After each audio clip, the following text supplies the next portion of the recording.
রাসূলুল্লাহ আ'তিনি শাইআন, আপনি আমাকে কিছু দান করেন, আমার কিছুই নাই। বিষ্ণু বললেন তোমার কিছু নাই? সাহাবী বললেন ইয়া রাসূলুল্লাহ ঘরে আমার শুধু দুইটি জিনিস আছে। কয়টা? চিল্লায় বলেন কয়টা?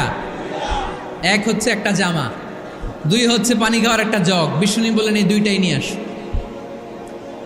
বিশ্বনবীর কথা শুনে ওই সাহাবী ঘর থেকে জামা নিয়ে আসলেন, পানি খাওয়ার জগ নিয়ে আসলেন। বিশ্বনবী সাল্লাল্লাহু আলাইহি ওয়াসাল্লাম ওনার মুবারক হাত দিয়ে এক হাতে জামা ধরে আরেক হাতে পানির জগটা ধরে সাহাবীদের দিকে উদ্দেশ্য করে বললেন মাইয়াশতারি হাদাইন, এই দুইটা জিনিস কেনার মতো কে কে আছে দেখি। কয়েকজন হাত তুলল। বিশ্বনবী বললেন কত দিয়ে কিনবা? এক সাহাবী বলে ইন্নী আশতারিহিমা বিদিরহাম, ও নবী যদিও এগুলো আমার দরকার নাই, কিন্তু আপনি যেহেতু নিলামে ডাক তুলেছেন, ইয়া রাসূলুল্লাহ ইয়া হাবিবাল্লাহ, আপনার সম্মানে আমি 1 দিরহাম দিয়ে দুইটা জিনিস কিনে নেব।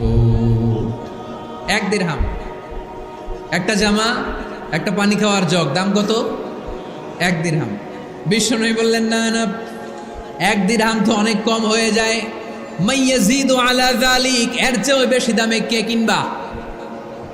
আরেক সাহাবী হাত তুলে বলতে লাগলো ইয়া রাসূলুল্লাহ ইয়া হাবিবাল্লাহ ওয়া ইন্নী আশতারিহিমা বিদিরহামাইন, আমি এই জামাটার পানি খাওয়ার জগটা 1 দিরহাম নয় 2 দিরহামের বিনিময়ে কিনতে চাই।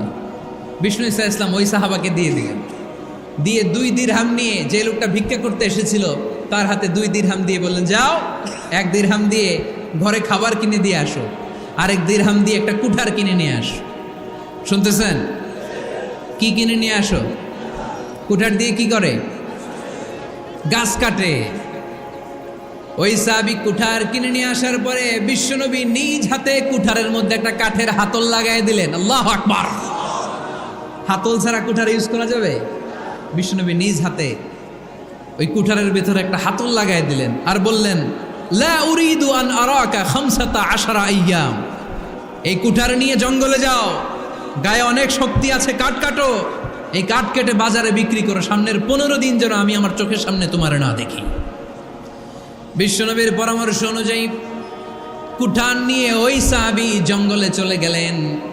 কাঠ কেটে বাজারে বিক্রি করতে করতে 15 দিন পরে 10 দিরহাম নিয়ে বিশ্বনবীর দরবারে হাজির হয়ে গেলেন। 10 দিরহাম নিয়ে বিশ্বনবীর কাছে হাজির হয়ে গেলেন। সাহাবী এসে বলল ইয়া রাসূলুল্লাহ এখন আর আমার ভিক্ষা করা লাগে না, আমার গায়ে অনেক শক্তি আল্লাহ দিয়েছে, আই এম ভেরি এনার্জেটিক, আপনার দেয়া বরকতের কুঠার দিয়ে আমি কাঠ কেটে কেটে স্বাবলম্বী হতে শুরু করেছি। সুবহানাল্লাহ পড়েন। আমি এখন 10 দিরহামের মালিক। বিশ্বনবী বললেন লা আইয়াহতাতিবা আহাদুকুম হুজমাতান আলা যাহরিহি খায়রুম মিন আইয়াসআলা শাইআন ফায়ু'তিয়াহু আও ইয়ামনাহু, যাদের গায়ে শক্তি আছে তারা ভিক্ষা না করে কাঠ কেটে পিঠে সেই বোঝা নিয়ে বাজারে বিক্রি করা অনেক ভালো, কারণ কারো কাছে যদি তুমি হাত পাতো সে দিতেও পারে নাও দিতে পারে, আর কষ্ট করলে কষ্ট কোনোদিন বৃথা যায় না। চিল্লায় বলেন ঠিক কিনা?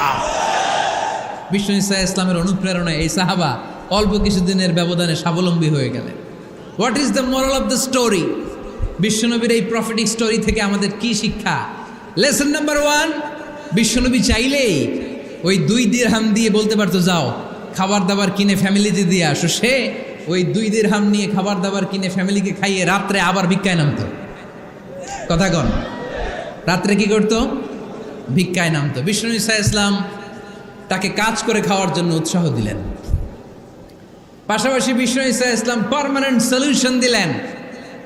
এজন্য পার্মানেন্ট সলিউশনের ব্যবস্থা করতে হবে। অনেকে আমরা জাকাত দেই, জাকাতের শাড়ি দেই, জাকাতের লুঙ্গি দেই, আছে না নাই?